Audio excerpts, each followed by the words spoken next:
आपके हिसाब से सर सेक्युलरिज्म की एक बेसिक अंडरस्टैंडिंग क्या है, एक lemons definition in India secularism की क्या है? देखिए, भारतवर्ष में सेकुलरिज्म का एक ऐसा इस समय खास करके जो डिस्कशन चल रहा है वो काफ़ी कंफ्यूजिंग चल रहा है और लोगों के अंदर डिफरेंट टाइप की डिस्कशन फीलिंग आ रही है।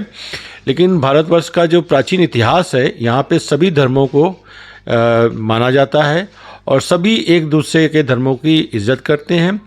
लेकिन जो इस समय माहौल कुछ पार्टियों द्वारा, मैं उन पार्टियों का नाम तो लेना नहीं चाहूँगा, जो आप चाहे वो संबल का इशू हो या अभी अजमेर दरगाह शरीफ का इशू हो या कहीं और भी इशू है जो ये चल रही, ये हमारे देश के लिए ठीक नहीं है और इससे आपस का भाईचारा जो है ख़राब होता है।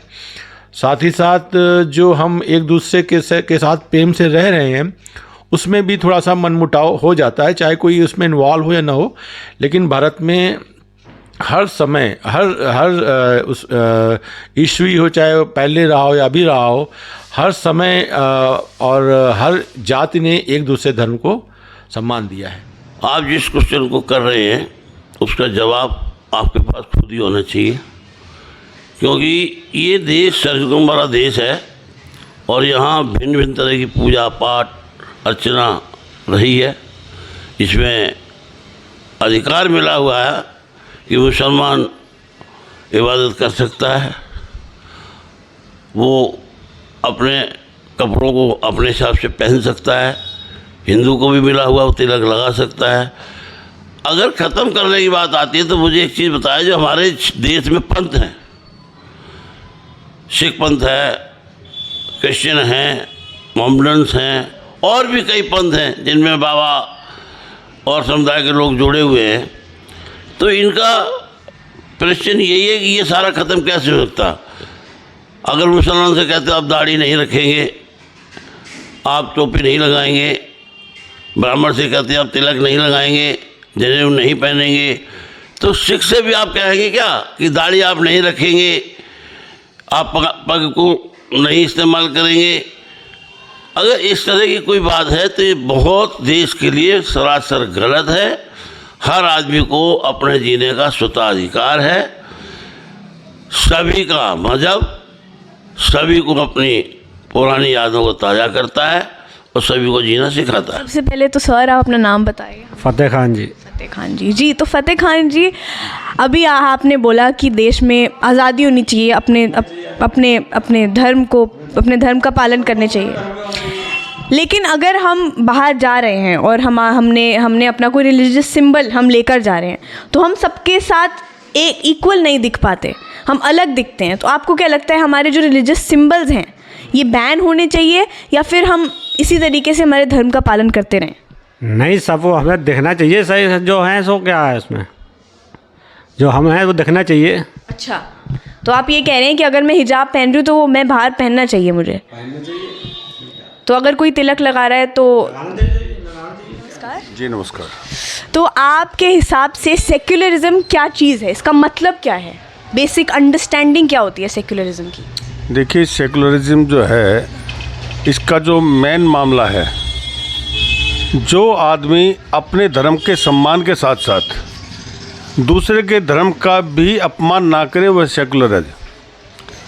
आपको पूर्ण आज़ादी है कि आप अपने धर्म का सम्मान करें, आप जैसे भी पूजा पाठ करें या इबादत करें या जो भी करें आप उसको करिए, पर आप ये ना करिए कि सामने वाला गलत है।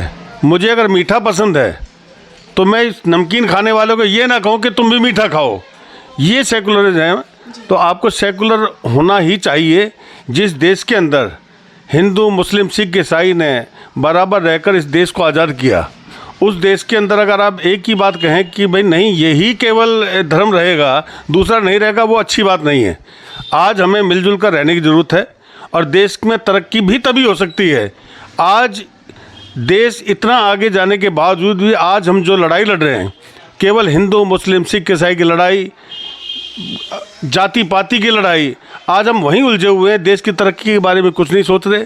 मेरा मानना यह है कि देश की तरक्की के बारे में बात होनी चाहिए, ना कि जाति पाति पर किसी धर्मवाद पर।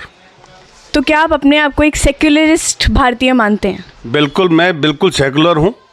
मैं अपने धर्म को पूरा अच्छी तरह मानता हूँ, जैसे मुझे पूजा करनी चाहिए मैं करता हूँ।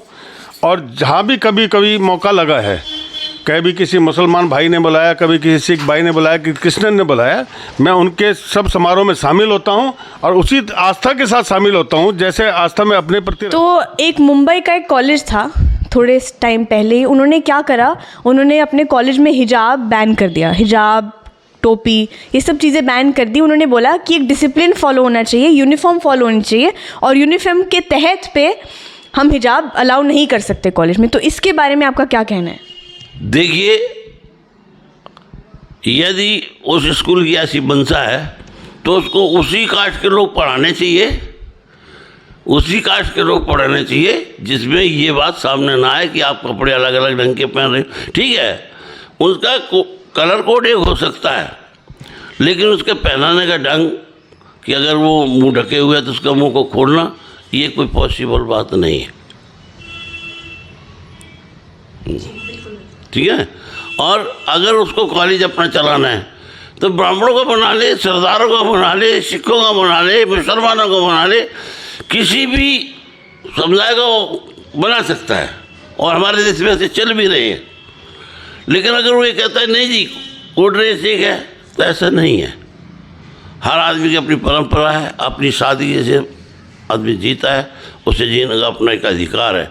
अगर हिंदुस्तान में रहेगा तो तरह तरह की परंपराएं रहेंगी। जातिवाद ख़त्म करो, जातिवाद आपसे ख़त्म नहीं हो रहा, जातिवाद पे आप राजनीति कर रहे हैं, और जात पे इतनी बड़ी राजनीति कर रहे हैं, हिंदू मुस्लिम का शोर इस देश में। मैं